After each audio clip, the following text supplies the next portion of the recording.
Welcome, ladies and gentlemen, to the Soul Seekers podcast, where we believe that hunting has the power to transform lives through primal adventure as we share our mission of mentorship is conservation.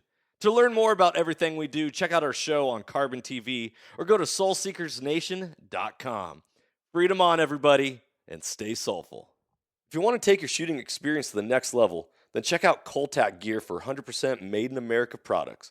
Coltac manufactures specialty gear designed for long-range shooting, hunting, and other tactical applications. From their support bags, suppressor covers, shooting mats, and a whole lot more, Coltac is creating tough, durable, and innovative gear for both civilian and professional markets. Go to coltac.com to see all that they have to offer. That's cole-tac.com. If you are looking to get a new rifle or build your own, look no further than Kelbley's. Kelbley's actions and rifles have a higher level of accuracy and hold 92 world records set on either one of their rifles or rifle actions. Whether you're looking for an ultralight mountain rifle or wanting to compete in precision rifle shooting, Kelbley's has you covered. Go to kelbley.com to find out more or give them a call as their customer service is the best. That's KELBLY.com. Kelbley's. If you're looking to take your hunting to another level, there's no better way to do it than by subscribing to onX Hunt. If you want to get better at hunting and go deeper into your scouting, onX is the #1 GPS app for that. Join the millions of hunters who trust onX Hunt to find more game, discover new access, and hunt smarter. If you want to know more about onX, go to onxmaps.com/hunt or download their app today for a free trial. If you are wanting to become more accurate and deadly with your shooting, one of the best things you can do is upgrade your trigger with a Timney. Timney triggers are 100% made in America and have been since their founding, providing a crisp, reliable, and repeatable trigger break every time. I'll be shooting Timney triggers in my guns this year, and I hope you'll join me in shooting the world's finest trigger. Go to timneytriggers.com to get yours today. Ladies and gentlemen, welcome back to another episode of the Soul Seekers podcast. I'm your host, Johnny Mack. Today's episode is one that's near and dear to my heart as we are going to be talking about transforming lives through primal adventure. We're going to be talking about mentorship as conservation, and we're going to be talking about the human nature connection and awakening the hunter within us. Today's guest is Bruce McGlenn out of the state of Washington from the Human Nature Human Nature Hunting School. Awesome guy. I met Bruce several years back when I was just starting to get connected with knowing people in the hunting community. And from that point on, I've always watched Bruce and watched his growth and seen what he's doing. And just recently, I was like, you know what? It's time to reconnect and get him on the podcast, have him share his story, his mission, because he is impacting lives all over. And it's time to join in unity and talk about and share our stories and share in community. So without further ado, Bruce, my brother, thank you for coming on the show today. Yeah, you bet. Thank you, Johnny. Great to reconnect after all these years and over such a good topic. Yeah, man. I mean, shoot, you can always make some time for talking hunting and the power that it holds and all that stuff. So let's dive into a little history of you and your background. So you are the founder of Human Nature Hunting, That's right. and Yep. and were you raised a hunter? I was born a hunter practically. I mean, my dad learned to hunt from his dad in Montana, and my dad moved out to Washington when he was I don't know, high school age and continued hunting in Washington. And over the years, has spent a lot. He and I are both trained, professionally as engineers, and he spent his career as an engineer, and I started out as an engineer, but shifted gears here, which we can talk more about. But my earliest memories, practically of anything, and particularly hunting, were riding on his shoulders when I was 3 years old, and he was hunting pheasants in the Columbia Basin. And I, I remember a vague memory of a rooster flushing, and he swung and shot, and I don't know if he hit it or not, but I was just holding on for dear life and excited to be on the ride, and left quite an impression. And started, I just tagged along, and I started hunting when I was 9 with my own single shot 410, and worked my way up. Started out with bird hunting and then big game hunting, and So it hasn't. I mean, luckily, hunting season is doesn't run year round in a lot of parts of the state, and it hasn't been. We haven't been. It was never, I'd say, a full time kind of pursuit. It was, but it was a way of life for us, and it was something we did every fall, and it was just, um, and it's such a fascinating topic. I mean, there's so many things that touch on hunting. It's you get into these conversations and go a bunch of different ways, and Hmm. um, but anyway, I'm already getting off topic. But yes, I grew up hunting. I've been hunting my whole life. Even though I got an engineering degree and working as a civil structural engineer, hunting has always been my longest standing practice. I say, it's something I come back to and keep coming back to, and I felt it was important to help other people have the experiences I was having out in the on the back country and wherever Hmm. on their own terms. Yeah. At what point did you reach like this aha moment of like, I need to share this with other people? Other people need to experience this because I know firsthand how powerful it is, and people are missing out on it. What was that spark? It it was during these backcountry hunts, and my dad grew up in Montana, as I mentioned, and so we've gone back there to hunt elk quite a bit over the past 25 years, and it was, we'll pack in usually about 4 miles into the backcountry by foot, and either either packs or sleds, typically if there's snow on the ground, which there usually is in November and 8,000 feet in the Rockies, and sometimes it takes 2 or 3 or 4 days to recalibrate and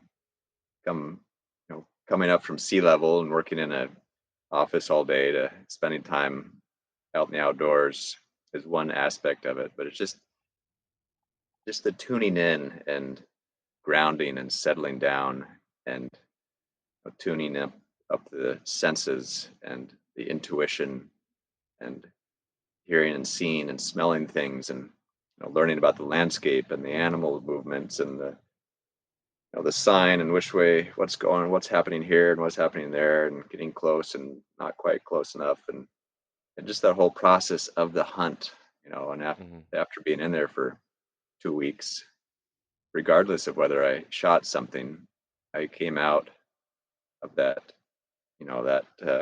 those 2 weeks just feeling like a different person, Mm. very, very human, very alive, very grounded. Renewal of the soul. Yeah, exactly. And I'd go back to work in a high rise in Seattle, and it would fade a little bit, but not completely. And it would just kind of every time I had a chance, every chance I got out, it would build on that a little bit more and became more and more a part of my foundation. But it was really, I'm pretty sure, thinking back probably 15 years ago or more, like this is something that is very unique and valuable. And I think there's value in it if others could experience it, not just like the standpoint of, you know, this is what it's like to hunt, but this is what it's like to be connected Hmm. to the landscape, the land, our food, life, death cycle, all of that. But I realized it's not something you can just bottle and share that easily. Right. And part of the equation, I think, is was me being out there and sneaking around alone. I mean, I never go into the backcountry alone, but once we get in there and set up, we typically spread out and might spend all day alone, sneaking through the woods and trailing elk, and it was that experience that I thought was critical, and it's a little different than, it's in the mentoring process or taking someone out, or even if someone hires a guide to get out for the first few times, there's a lot of learning there. And when you get to a point that you can do it yourself, I think the learning just jumps exponentially in the experience. If you have to take responsibility for everything, all the planning and prep, and then you're out there and making, every step is a decision, uh, it's a lot different than following someone into the hunt and kind of letting someone else do the hunting for you, and then they're there to take a shot. So Yeah.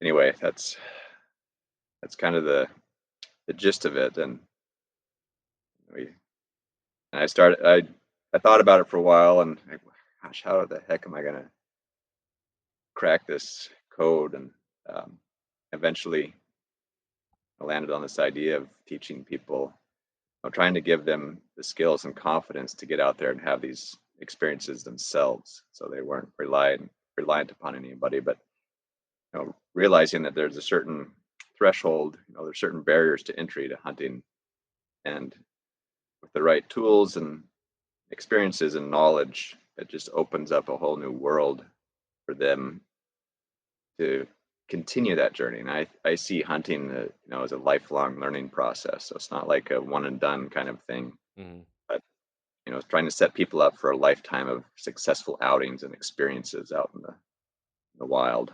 Right, right. Man, so with that, you were like, I'm starting a hunting school, and and bada bing, bada boom. Th- what was that? What was that like? The minute that you advertise and promote hunting as something that you're sharing this experience and life changing, like adventure with people that might be like, man, is this for me? Is this really what I want? Or like, you say on your website, humans and nature for the love of the land, and heal and strengthen bonds between humans and nature. So when you call your course the Awaken the Hunter, take the listeners through what it is somebody would experience when they enter into a course with you, and beyond just the how to track an animal, how to spot an animal, how to shoot an animal and break it down. What are the other things that you're really hitting that speak so deeply? And you talk about grounding, which a lot of people don't necessarily use that terminology, I feel like, in general day-to-day terminology of talk. So there's more to it, and I'm getting to the spiritual side of what you see in hunting and all that, but break it down for us. Yeah, and to answer your first question, I mean, what was it like to start a hunting school? It was there was a step there. There was a couple of steps and a little bit of a leap. Um, you know, I was I felt like I had to step out of my daily grind a little bit, which was engineering and which was good work and working with good people. But I felt like there was something even more important in sharing these experiences with people. And but it was, I felt like I was sticking my neck out a little bit. Even growing up, as far back as I can remember, growing up in the Seattle area, which is fairly progressive, and hunting is not, Hmm. real common. Most of the kids in school would call me Bambi Killer or things like that. That was their reference to hunting, was watching Bambi, and the hunter was the antagonist. And so they thought hunting was sort of a cruel and unusual activity. And I got a little bit of I kind of kept a low profile for a long time. And but every once in a while somebody would, I felt, genuinely be interested and ask some questions, and I would share some stories, and it would sort of turn on a little bit of a Yeah. light in them. And that happened more and more over college and grad school. And as we kind of came into this food awareness movement, I think hunting has become a little more acceptable lately, and I think we still have a long ways to go there. Uh, so yeah, it was a challenge, and I had people concerned that I was turning my back on a good career, Mm. a stable career in engineering. And but so yeah, I had to take a chance there, and just started chipping away at it. Built it up slowly. I ran the first course the first year, not knowing what would happen or who would come or if anybody would come. And 6 people showed up, which is what I was aiming for. And we had a great event, and just grew slowly and steadily from there. And and what we did 10 years ago when I started it is not a lot different fundamentally than what we're doing today. But I've learned a lot and modified it and perfected it, or not perfected it, but improved it. Um, and and the whole point of the course, like I said earlier, is to give people the skills and confidence to get out, hunt on their own, and kind of get over those barriers to entry. Hmm. And so, and in addition to that, I feel like people are showing up to these courses that don't necessarily know if they want to hunt or if they will hunt or have the ability to hunt. We've had some retired folks, I mean, like a gal in her close to late 60s, 70s, and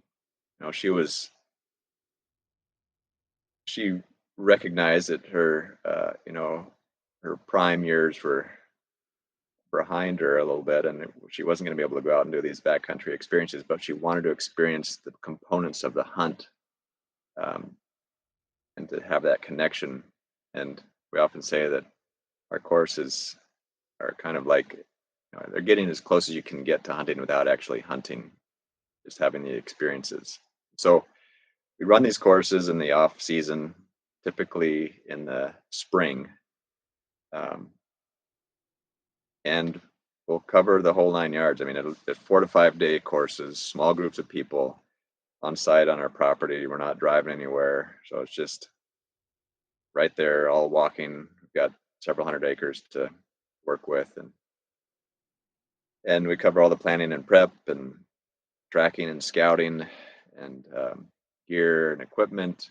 And a big part of it is working with an animal. So we work with a sheep or a goat that we have on our place for each course, and we'll walk through the field dressing experience Mm. and skinning and butchering. So everyone's getting their hands dirty in the process, and walking through this thing kind of in a controlled situation. So it's a guarantee that we're going to have an animal to work on this way, Yeah.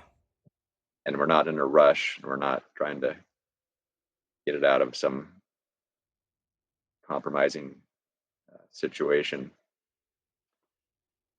So that's a big part of it. I mean, a lot of people, even some who have hunted, they've never actually had to deal with an animal, and they're afraid to go hunting a little bit. They're hesitant because if they get something, they're not sure if they can take care of it Right. properly. Right. So it's just going through that whole process, and then we hang it to cool that night. And the next morning, we get to work butchering it down completely. We have a carcass, and we break it down like we do any deer or elk in the field, or back home if it's a small animal and you can drag it back or something like that. But I'll get the main parts off, the primals, get those cut into the subprimals, and end up with a container of steaks and roasts and ground and organ meats. Hmm. And we do that fairly early in the course, and we've got a chef on site that then cooks a number of meals using that animal that the people worked on themselves. So Hmm. they get that full experience. And of course, shooting's a big part of it. We'll start people out with the basics. Some people have done a fair bit of shooting. Some people haven't ever shot a rifle in their life, and with everyone, we'll start them off with the basics and BB guns and pellet guns and 22s, and work our way up to hunting rifles, just to work on the good techniques and try to avoid the mistakes that a lot of us made growing up, not thinking about it. Right. Uh, and then do a lot of target shooting, and then do some simulated hunts in the field where we're sneaking around and looking for targets to shoot at, and shooting from kneeling out in the field to prone on a ridge, just to get a feel for how different that is from sitting at a bench shooting at a paper target at 100 yards. And um, a lot of exercises in the woods to build awareness and how to move, what to look for. Um, and then typically, in this part of the spring, that overlaps with the turkey season, so we incorporate some turkey hunting into some of the courses. There's a little bit of an advanced component if people are ready for that. And then we can also do a small game hunt uh, with ground squirrels on our place, which gives people the opportunity to put all these pieces together. It's not a deer or elk hunt, but you kind of have to go through the same steps to get to a point to get a shot, get the drop on a ground squirrel, and then kind of face this final question, like, am I ready to shoot at a live target, at a live living creature, Hmm.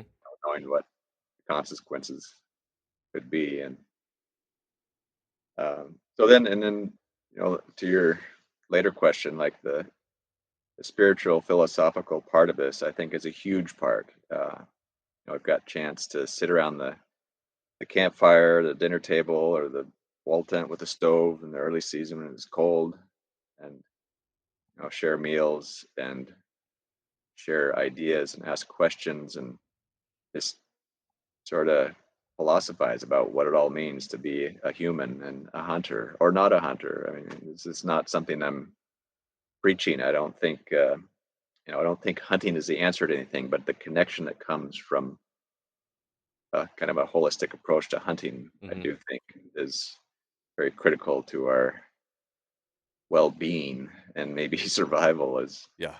Yeah. Uh, humans. Here on the podcast, we always talk about, we're one of my missions is to spread the gospel of hunting.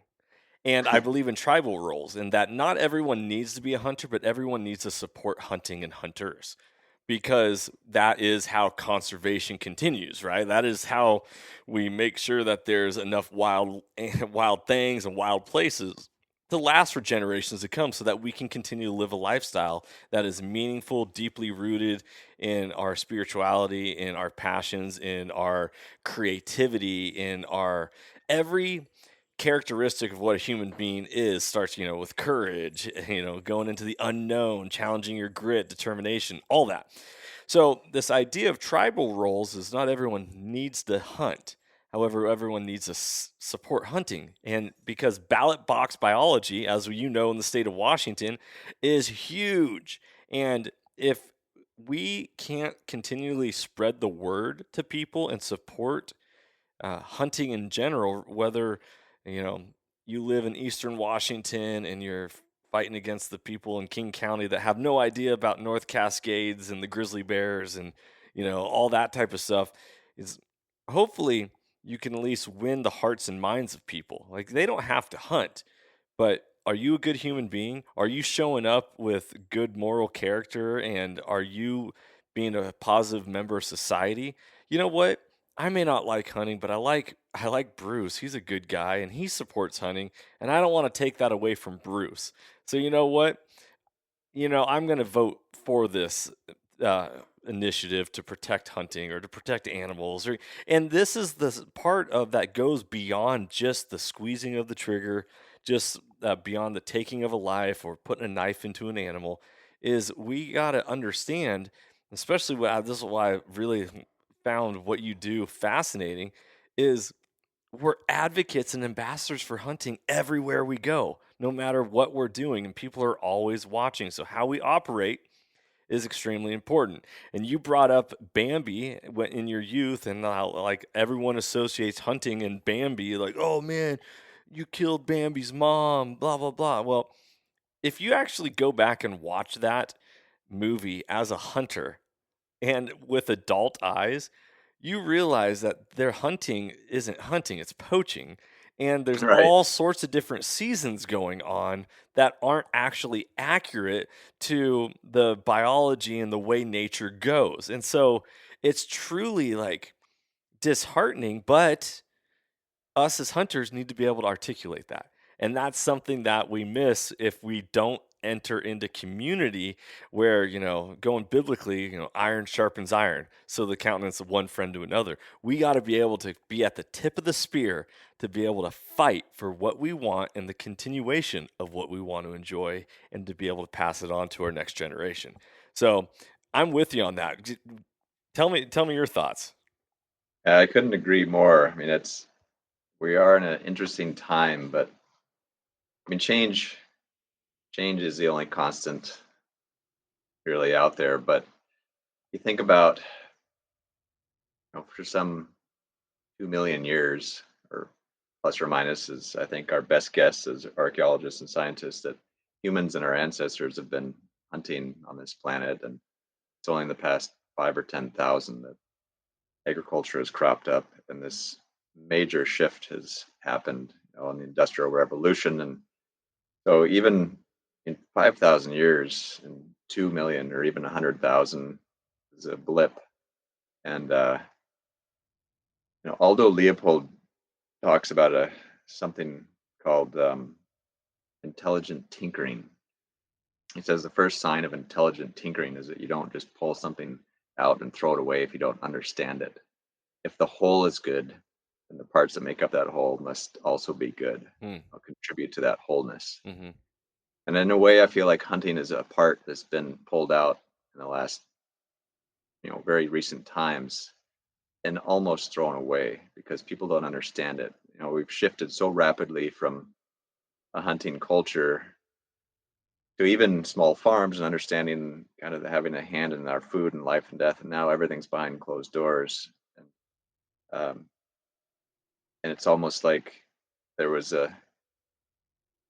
there's somebody is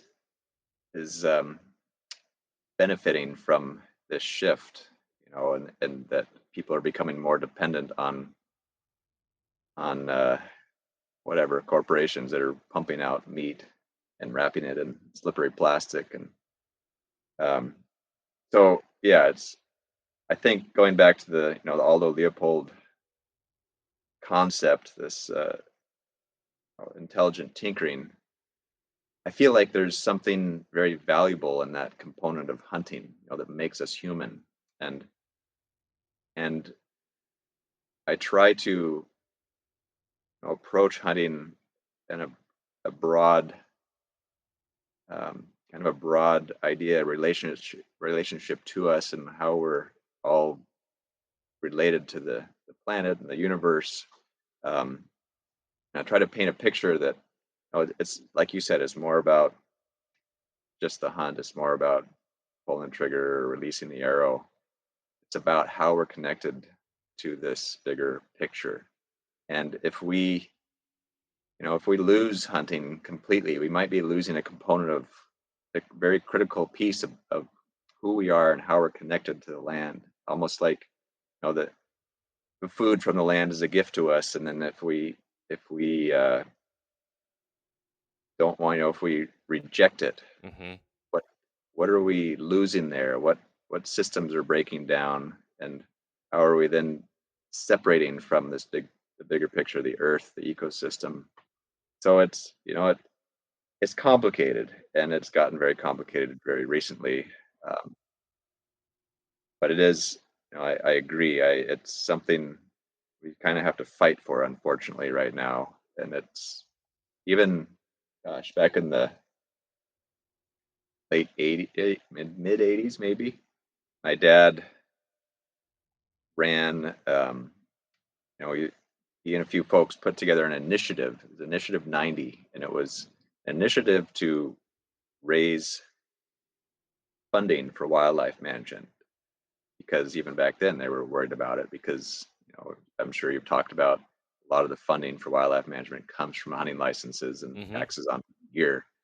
And as the number of hunters decreases relative to the population, that funding has gone down. So Yeah. I was out there when I was 8 or 9 or whatever, collecting ballots for the signature for the ballots to get this thing on to a vote, even though it probably wasn't legal at the time for minors to do that. But anyway, it was it's just sort of, that's all part of this too. And it went to vote and didn't pass because no one likes to pay more money and more taxes, and they're not really concerned that much about wildlife. So it just goes to show that it is kind of a fight right now, and an effort to help get the word out, to help kind of understand what this part of us is, and what we stand to lose if we don't pay attention to it in the long run.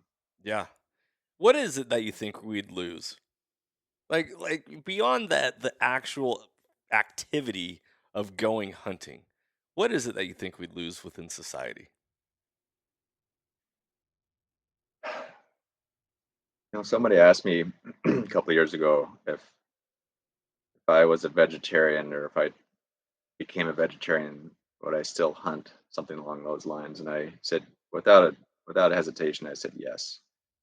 I said, why would you do that if you couldn't eat it? I said, because it's the closest connection I have to the universe. Mm, Just sort of came out of me, and I recall various trips into the backcountry where it's just sort of gotten into a bit of a meditative state, just hiking around. I mean, I'm hiking around all day in rough country, which is what the human body was developed to do, right. and looking out over vast landscapes, which is what the eyes, were meant to do. And I'm using all my senses, and I'm just feeling human.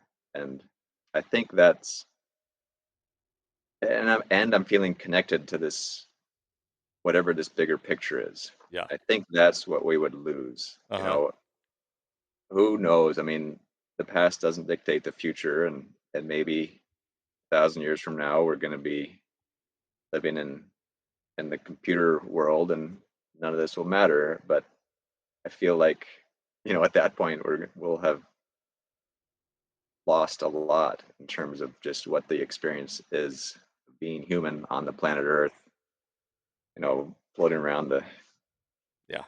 the darkness out there, and just taking part in a system of it is, the natural system that has been worked and reworked and Yeah. over millions, eons, a lot, it kind of came together and figured the system out long before we came into the picture, and we're just feel like lucky to be a part of it. Yeah. And if we don't pay attention to that and that goes away, I think we'll be missing that. Yeah. What I would like to add to that is just this idea of why hunting is so important is that it is a conscious choice to opt in. It's a conscious choice to opt into the human experience. Because in our modern day society, right? Like you go to any town and it's strip malls and it's certain restaurants and it's certain, like, it's the same thing over and over, repeated, no matter what town you go in across America or, take it, more globally. And so, as much as we think, quote unquote, we think we have options and choices, we are really just being fed, not just both the food that we eat, but fed information or knowledge or food or whatever from the choices that other people are making for us, right? Like, hey, you get to choose, but you only get to choose between the things that we're delivering to you. And what makes us human is that ability to choose and opt in to the hunting aspect of saying, no, I am going to be a participant in my own life and in the destiny of where I go and how I interact. I'm a huge fan of the movie Garden State. Came out in the like early 2000s, late 90s. I forget exactly. It was Zach Mhm. Braff, and in that movie, it talks about um, we have an opportunity to do something right now in this exact location that no one else has ever done. And we can be the first person to make history in this moment. And it's so easy to get caught up in the day to day grind, the monotony of society, and the buzz of distraction and all that, that we lose sight of the beauty and the grandeur of being present in the moment and making our conscious choice of that moment. And my brother, he coined the phrase inward reflection leads to outward correction, right? We need to be able to go in and connect and reflect, and then we come out of ourselves, and then we get to operate in this world in a better environment, a better way.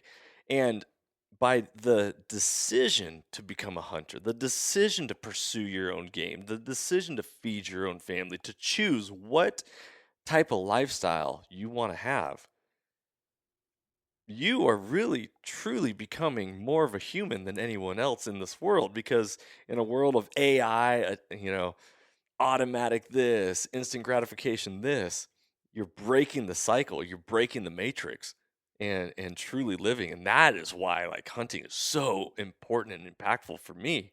And you're speaking my language and I love it. It's like you get me all fired up. I could go, this is why I want to spread the gospel of hunting, because like It's so good. Everybody, you got to experience it. Everyone has opinions. Very few people have perspectives, and perspectives come through experiences. And that's why they call it the human experience, right? Like Right. go live. So, Yeah, and it's complicated too. I mean, it's for the vast majority of population that doesn't hunt, which is 95+% of Americans. right. Um, it's why would someone want to go out and kill a beautiful animal on the landscape? It's kind of hard to wrap their head around that, and you know, I'm sure it's similar for you. That's not it's not what draws me out there, and the kill is not the the ultimate experience. It's part of it, but the the hunt, the experience of the hunt, I think, is where the real magic happens. Hmm. And but it's always challenging to get over that point. I mean, I've heard it time and time again. Like, how can you love wildlife and go out and kill it at the same time? And but I think the closer connected we are to certain things, the more we pay attention to them, the more we care for them, and it's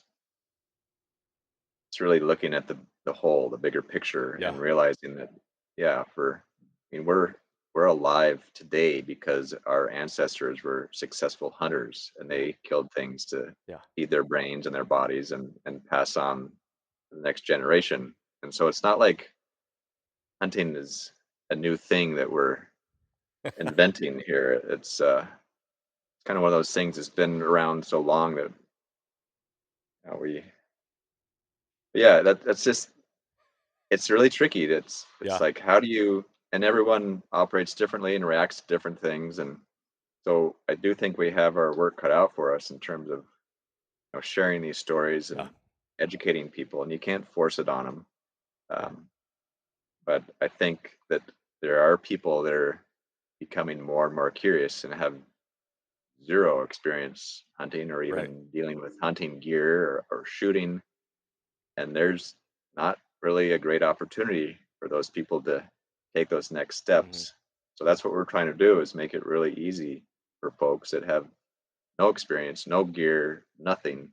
They can come out to one of our courses and show up with a couple of layers of clothing and a good pair of hiking boots, and we take care of everything else. And that it helps too that they don't have to navigate and figure out what to oh, spend 5 or 10 grand buying all this different this and that gear. I mean, it's gotten a little complicated too, um, Yeah.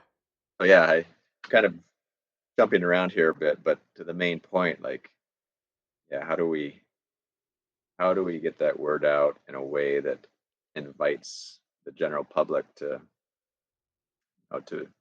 embrace kind of this way of life where hunting is a part of it from a standpoint of being connected to the environment so that we care for things, Yeah. and that for me, it's made me want to be a good steward.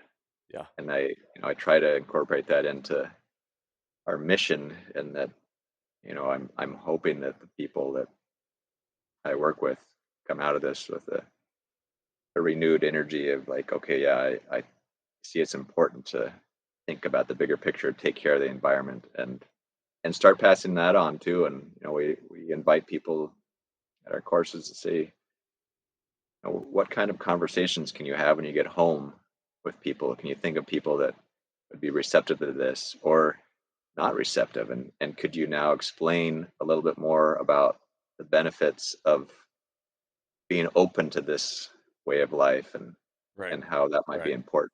Yeah. Yeah. I want to go back and touch on something that you said earlier about, when people have said to you, you love animals so much, but how could you take the life of one? And I love to respond to them in that moment of like, well, do you love flowers? Do you know how do you get more flowers? By pruning. by cutting it back, by trimming the fat. Hey, do you like fruit? Do you know how you get more fruit on a tree?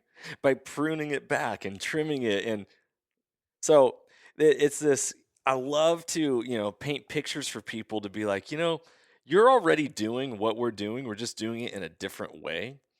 And I was watching, this is going along with it, but a little off. I was watching a YouTube video about Fort Worth, Texas, like things to do in Fort Worth.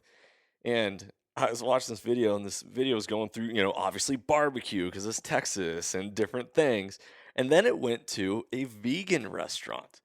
And they're like, yeah, this vegan restaurant is close to the universities and, trendy, hip, and, trying to put a different spin on vegan food. And then I was looking at all this vegan food, and I was like, man, all this vegan food is meant to look like meat. I was like, then why aren't you just eating meat? What is the point of trying to make your food look like something else just to enjoy it like you would enjoy a nice juicy hamburger or a steak or all this.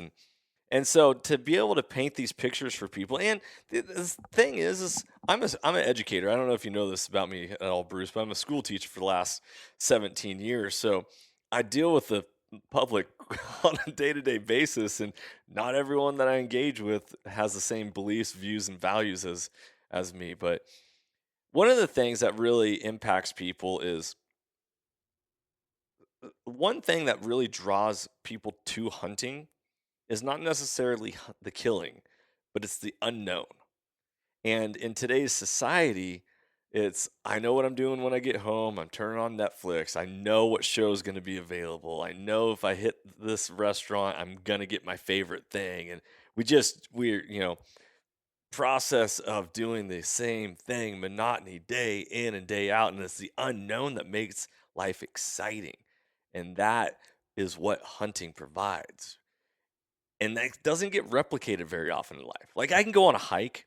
And I grew up backpacking. I used to work at REI. I used to sell backpacks to people and then be like, hey, what's your next adventure? But hiking is point A to point B, stay within the boundaries and the lines, stay on the trail. And hunting is coloring outside the lines. It's exploring all edges of the paper. It's making your own design on maybe an already pre-existing print, but then you leaving your impact. And self-discovery is a huge part of hunting, why I love it, and why I love to talk about people to people, because a lot of people, from my perspective as a public educator, don't actually take the time to discover who they are within this world. Yeah, your point there. I mean, going off trail and exploring the whole area. I think when you go out in the woods with the intention of killing an animal to eat it, you don't return the same person. Yeah. There's something different there about our modern society. And when you cross over to that realm, even if you don't kill something, going out there with that intention, and you're awakening some primal aspects of who we are. And I believe that we are all still hunters, or at least come from a hunting community. What did you say earlier? A tribal I believe in tribal roles. Not everyone needs to be a tribal yeah, hunter, but tribal. So maybe we're not all hunters, or maybe we don't all come from direct lineage of hunters, but we all I benefit. do believe I do believe that's within us, and Yeah. it's really more an act, a process of remembering it, reawakening it, more so than like learning it Yeah. brand new. Yeah. It's kind of embedded in us. And as you were talking there earlier, I was trying to look up a quote from, you talking about the vegan food and it looks like meat. Have you read any of Robin Wall Kimmerer's work, Braiding Sweetgrass? Nope, I have not yet. She's a she's it's interesting. I mean, she trying to cross the gap, bridge the gap between indigenous wisdom and scientific process. And there's this one. I found this one quote which I love. I'll kind of shorten it here, but it says, but when the food does not come from a flock in the sky, you don't feel the warm feathers cool in your hand, and know that a life has been given for yours, and there is no gratitude in return. That food may not satisfy. It Mm, may leave the spirit hungry while the belly is full. Something is broken when the food comes on a styrofoam tray wrapped in slippery plastic, the carcass of a being whose only chance at life was a cramped cage. That is not a gift of life, it is a theft. It really kind of gets right to the point of the differences between mhm, the hunting way of life and the modern food produced in factories, and mhm, how is that connection playing out if we're eating the stuff that's in a cramped cage or mass produced on a farm with chemicals that was land was cleared and slash and burn and killed a bunch of animals in the process in order to grow the crop. What are we consuming when we're eating that versus eating, protein from an animal that was running wild up over 10,000-foot ridges in the mountains, living wild? Uh, I don't know that there's any way to know for sure, but I like to think that, what's the old saying, we are what we eat or oh whatever. yeah, But oh yeah. I have so three young boys. I was talking to them today. I went to drop off my car, to get some automotive work done on it, and they had a bunch of processed prepackaged foods in there. And my kids are just got picked up from school. What every elementary age kid wants is a snack after school, and we're not home yet. And I'm really diligent about teaching my kids about what is healthy and what is not healthy. And so now teaching them, you know I was like, "Well, did you read the food label? Okay, so that says bioengineered food. All right, you want to eat, lab created food? Go for it, or maybe not lab created, but modified. I go, but look at all those ingredients in that to make up that food product. I go, you want to eat something that has minimum ingredients, or ultimately one ingredient. They're like, one ingredient? What has one ingredient? I was like, meat. Meat has one ingredient. You eat meat or an apple or a banana or, and they were like, "Oh man, that's really interesting. Sourdough bread, flour, water, salt. You put it all together."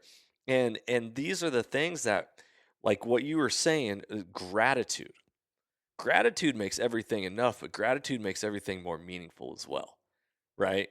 And so when we can easily live a life of easy comfort, just at our fingertips, whatever we need, you know, that makes us not be very grateful.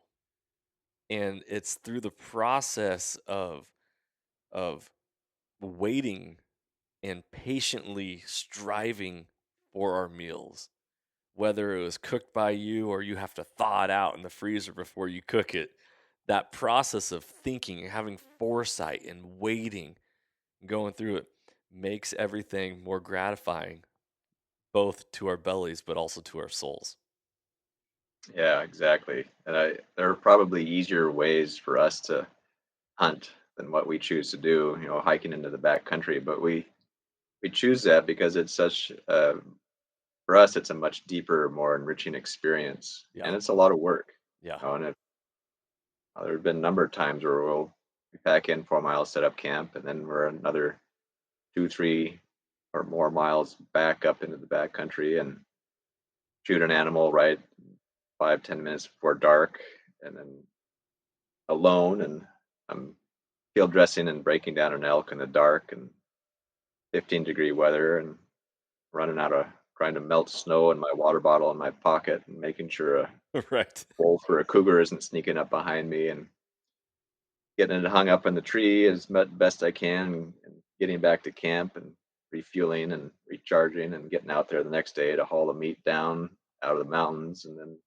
next day back out to the trailhead if you can do it all in that amount. So it's a lot of work, but it's every time I thaw out a package of that meat, you know, and then even the processing after that, we do all our own processing and trimming, and so we trim as little as possible and try not to waste anything. All the trimmings go into a pile that we make stock out of. We make bone broth, and we try to make the most of all of that. And every time we enjoy it, it's like remembering that experience and Hmm. what went into it. And it does it really makes you appreciate the creature comforts when you're out there for 2 weeks in the below freezing temperatures. Having this experience that some people would think is crazy, but I think I think it's a really valuable experience to have. And I've taken a few folks on some of these hunts in the past, and the same thing happens every time. And I warn them, even though it doesn't Hmm. really sink in. But I say, in the beginning, you're going to think this is crazy, and you're going to be questioning if you should even be here. Like, Yeah. how can I pull the eject cord here? And then we'll get into it a little bit more, and you're going to be tired and still like thinking about a hot shower and a warm bed. And by the end of the trip, you're just going to be thinking about how do I get out here again next year. Hmm. Right. And it's true. I mean, we're pretty the human body is pretty amazing, and to use it fully like that is, mind body spirit, I think, is a real important part of the human experience. And Yeah. you just don't get that with Yeah. all the modern trappings, and the sugar added to everything is Right. a legal drug. Yeah. Hey, what are some of the questions or conversations that get stemmed from people taking your course? Obviously, hunting has a lot of philosophical questions that if somebody provides an opportunity or sitting around a campfire, like there's more to it if people are willing to open up. But what are the conversations that you find you are having with your students at your school? Towards the end of our course, we do a half day hike on our place and up and over some ridges and looking for wildlife and tracking and shooting, taking some shots in field conditions. And then we make our way to a ridge overlooking the Columbia River and the Selkirk, um, or the Kettle Crest range up Hmm. there, and have a little time to reflect and chat. And I think one of the recurring themes a lot of people bring up is this idea of like they're questioning their life as they know it. Like, what have I been doing this whole time Yeah. when this way of life is a possibility? Yep. And it's a little bit scary, but it's also very exciting. Like, it's never too late to make a shift, even if it's a small one. Um, I think that's probably the one that comes up a lot. It's like, yeah, just it's very eye opening, and it I think helps people see it's kind of the craziness that the modern way of life brings with it. Hmm. Um, how about you? What do you hear from students or from people you take out? A lot of the people that I take out,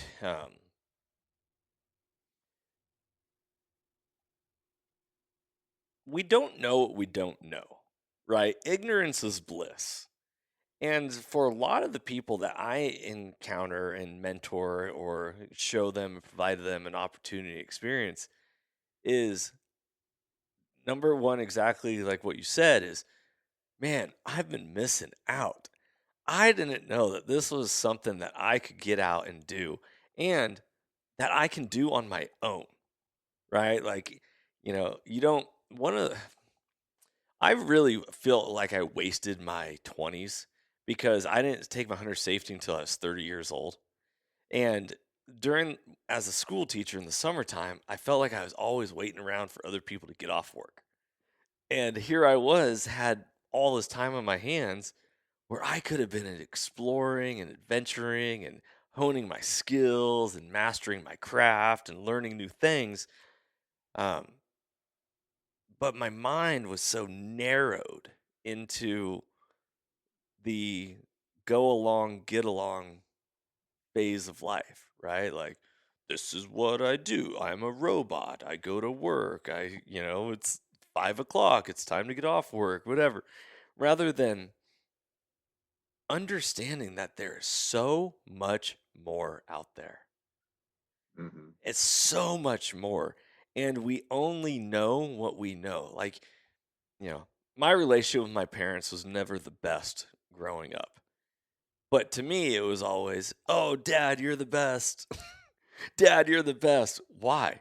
Because I didn't have any other experience or perspective to show me that my relationship wasn't actually the most healthy thing and that it could have been better.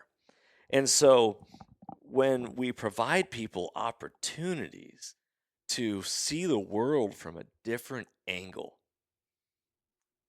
it's like a light shines and a spark ignites in their soul. And that's why I call what I do soul seekers. Is you get to set the world ablaze with passion. What makes a diamond beautiful is the facets. All the different cuts and the different angles is what gives that diamond beauty and what provides the shine and the sparkle.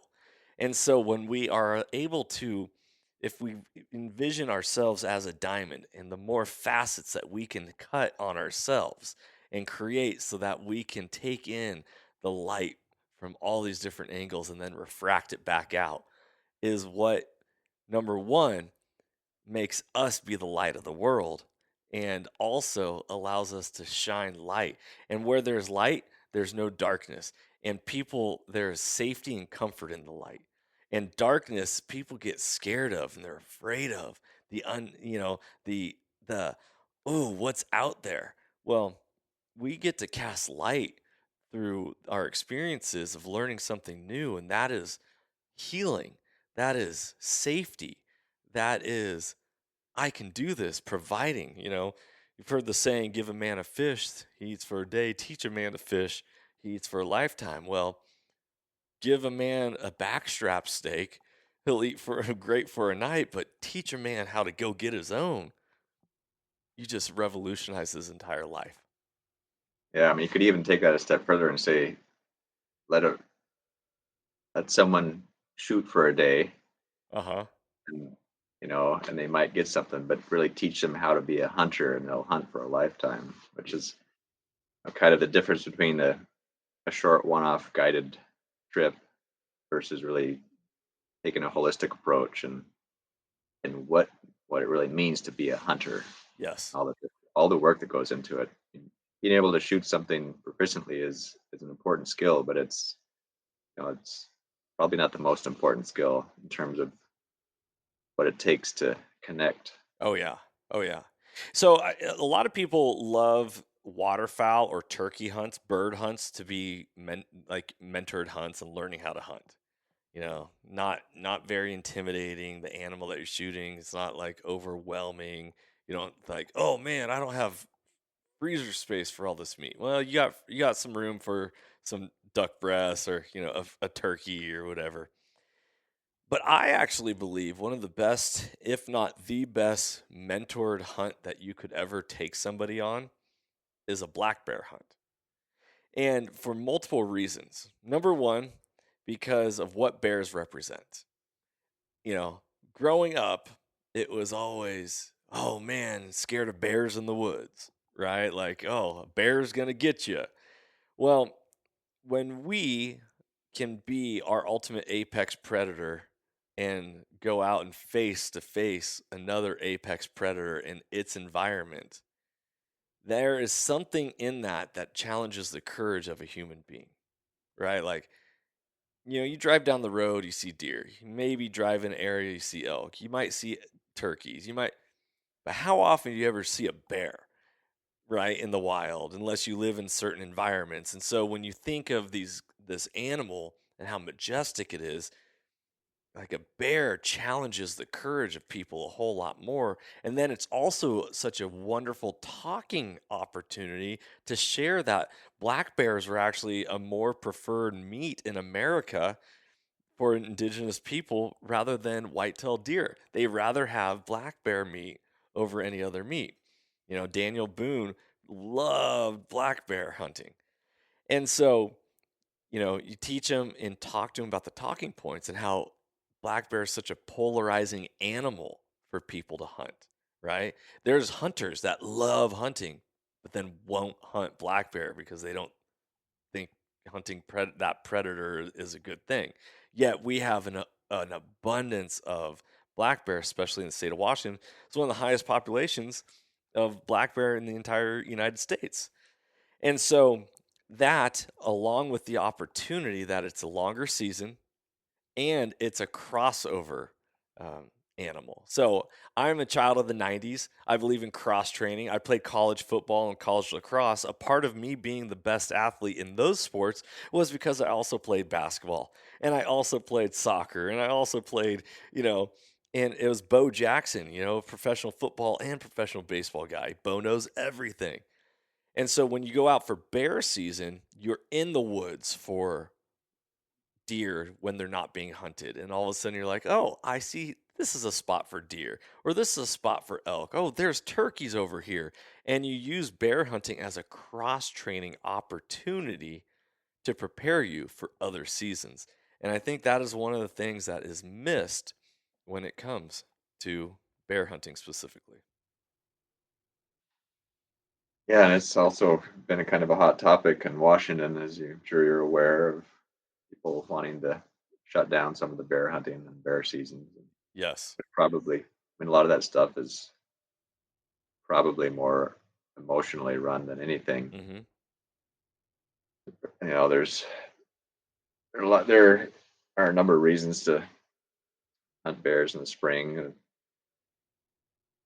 I learned recently that some of the boars can come out and actually kill, hunt down and kill other cubs. Hmm. Um, and if you can put some pressure on some of those boars, you might actually be saving some bears. But I mean, But it's a but it is true. Yeah. Yeah. It's really interesting you bring up bear being like such an emotional topic. I work in an alternative school here in the state of Texas. It's a or discipline alternative education program. So we have metal detector uniforms. Kids get placed there. A lot of kids have um, ankle monitors or um, correction officers that they got to check in with and all that. And what we teach them is we teach them life skills because that is one of the biggest things when it comes to like academics is great, but if you can't operate within life as a human being, a positive member of society, nothing else really matters. Statistically, 70% of every student that goes to a DAEP in the state of Texas ends up in prison. 70%. So, you have 10 kids in a room. I say, look around. You got to be the 3% or the 30% that are going to get out.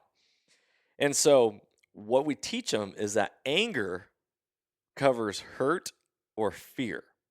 And so, when we talk with anti hunters or people that don't support hunting and they get angry, like, how dare you? How could you? That anger is only covering hurt in their past or fear of a lack of abundance. Oh, I don't believe there's going to be enough deer around if you shoot all the deer, or there's not going to be enough ducks in the pond if you're shooting all the ducks, or that anger covers hurt, like somewhere in their youth through their perception and our main operating mode comes from memories between ages of 2 and 6, and then that's filtered through our perception that creates thoughts, feelings, and those feelings create emotions, which create actions and then consequences. Is maybe that person watched Bambi and watched Bambi's mom get shot, and from that moment, when that age of 2 to 6 impacted them so much that at that point it made them angry. How dare you kill Bambi's mom? And that anger covers the hurt that they experienced as a child, and then it manifests itself as an anti-hunting sentiment and being anti-hunter and then arguing with people. And this is a psychology that I've experienced since being somebody who promotes hunting so much. Yeah, it's like I said in the beginning, it's a fascinating topic, hunting is, because it covers so many thoughts and ideas and beliefs. Just you could take it 100 different directions. Yeah. And one thing I was thinking, you were talking earlier, I mean, all these other benefits to it. There's also this idea of just kind of a self-confidence that Mm, can come from hunting, learning as a kid, learning as adult, anytime. If you step back for a second and realize that if I needed to, I could go out. Let's start simply first. Like if I needed to go out and dispatch this farmed sheep and turn it into steaks and roasts for the dinner table to feed the family, I could do that with these skills that I've learned through hunting. Or take it a step further. Now, if I need to go out into the wild and find these animals, and bring home food, I can do that if I need to. But I think a lot of people in this world don't feel like they can do that. mhm, So there's probably a fear there, and it's easier for them to stay dependent on these systems. But the that feeling of confidence from learning these basic but primitive fundamental skills, I think, is so powerful and empowering, um, and not in a like overbearing way, but just like a confidence way. mhm. And I think when we have more confidence, we can just sort of move through life with more ease and less anger and less fear. Yeah. Yeah. We can overcome the barriers of entry. We can overcome the barriers of life a lot easier when we're confident in ourselves, knowing that we can do it and we can do it ourselves. I love that. I got a couple questions for you before we wrap up the show. Is first one is what has hunting done for you? Oh man, I mean, like I said, it's been a part of me for so long. It is who I am. But on a very fundamental level, it's helped me create a lifestyle and a way of life and a business to support my family by knowing these skills and teaching them to others. But on a deeper level, I think, like we just talked about it, it's tapped into this sense of confidence and connection to a bigger picture. Hmm. Um, it's probably the root of most of my spiritual musings and contemplation. Just being out there, I remember specific instances on some of these backcountry hunts when I'm out there for days on end, and I just have these feelings, notions come into me that whatever this is, whatever I'm doing out here, and all I'm doing is walking around in the woods, trying to understand the ecosystem and be part of it. It's like whatever this is, it feels good, and I want to serve it, Yeah. which is it's a little bit vague, but it's just like it draws me to be part of it, be better, whatever, help other people have these experiences. But it's really just like the fundamental is like I want to serve this idea of nature and the natural ecosystem and being part of it. And that kind of goes back to just the idea that the less we know of something, the less we care about it, or even realize that it's gone. We don't miss it if it's gone because we never cared about it. But the other side of that is the more we're connected to something, the more we care for it and keep it going. And it's we're in a lot of change now and in the past several hundred years, and it's hard to say where the heck we're gonna end up. Yeah. But I do think that having that connection is a very critical part of who we are as a human and how we're connected to the bigger picture. And I feel that for me anyway. Of course, the other other simple answers to that question that I haven't purchased meat from the store for decades and feel fortunate that I can fill my freezers with that and other things, salmon and shellfish. I'm over in Seattle here for a few weeks. So we just wrapped up a couple of weeks of shellfishing courses where we take folks out for a 1 day course on the tide flats and show them how to rake steamers and identify different clams and shuck oysters, and then we'll cook it up there in a big group meal like people have been doing for hundreds of thousands of years Hmm. together around the campfire. And so it's a great sort of tide to table experience and a great way for them to get their feet wet in this process. Um, and also, I think I just briefly, years ago, I studied food waste a little bit, and at the time, I think there was like the average American demanded something like 270 pounds of meat per year. Fish, poultry, red meat, and of that, 70 pounds was wasted Hmm. in the growing and transporting and process, but also just getting to the consumer and cooking more than you needed and throwing some out or letting it go bad in your fridge and throwing it out. And 70 pounds, I mean, that's like two the amount of meat you get off of two farmed sheep. Or this last elk hunt, I went on with three guys or two other guys, and I shot an elk. And our philosophy is that if we get whatever we get, we share evenly. So I shared it with these guys, and that ended up to be about 70 pounds of meat each for each of the three of us. Not in that 2 weeks of hard work and hunting and processing and caring for that meat, and was the equivalent of what people waste. I mean, not is the waste that happens from the commercial meat industry. So long way of saying it's just it's helped me really appreciate food, where food comes from, and not want to waste it at all, because I'm wasting my hard work, time, and energy, and I'm wasting the kind of the life force of nature if I Yeah. don't really appreciate every ounce and speck of that. Yeah. I agree. So lots of things hunting has done for me. We could go on and on, but it's just have to find out for yourself. Yes, yes. Well, one of the things I love about your website, and by the way, all your listeners, it's humannatureHunting.com, is a lot of people find out about about Bruce's courses through just word of mouth. He says, you know, view and download distribution flyers. Supporters ask how they can help spread the word, and we've surprisingly many folks find us the old-fashioned way, seeing a flyer posted in a cafe.